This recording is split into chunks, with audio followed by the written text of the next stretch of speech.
नमस्कार मित्रांनो, आपल्या यूट्यूब चॅनलमध्ये तुमचं स्वागत आहे. आज आपण जाणणार आहे भोगी या सणाबद्दल. भोगी हा सण मकर संक्रांतीच्या आदल्या दिवशी साजरा करतात. हा सण मार्गशीर्ष महिन्यात येतो.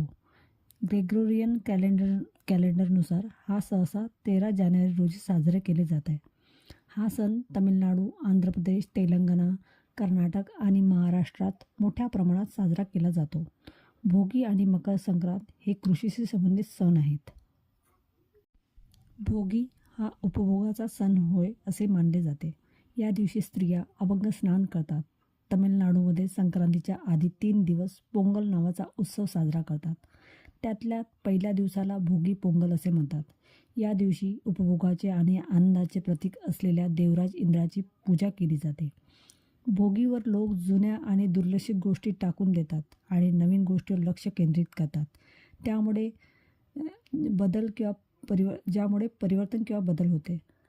पहाटेच्या वेळी लोक लाकूड, इतर इंधन, घरातील लाकडी फर्निचरसह शेकोटी पेटवतात, जे यापुढे उपयुक्त नाहीत. हे वर्षाच्या खात्यांची समाप्ती आणि दुसऱ्या दिवशी कापणीच्या पहिल्या दिवशीच्या नवीन खात्याची सुरुवात दर्शवते.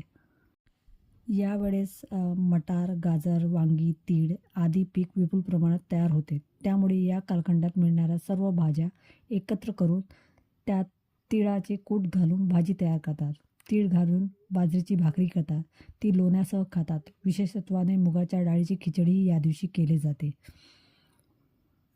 बाजरी आणि तीळ हे दोन्ही उष्ण गुणधर्माचे पदार्थ आहेत. थंडीच्या काळात शरीरातील उष्णता मिळवून देण्यासाठी भोगीच्या दिवशी या पदार्थाचा जेवणात विशेष समावेश केला जातो. दक्षिण भारतात विशेषतः भोगी पंडियागी या नावाने या दिवस साजरा केला जातो. तामिळनाडू, आंध्र प्रदेश, तेलंगणा या राज्यात विविध नावाने साजरा केला जातो. मत्तू, पोंगल, कन्नूम, पोंगल अशा नावाने अशी याला नावे आहेत. सर्वांना भोगीच्या हार्दिक शुभेच्छा.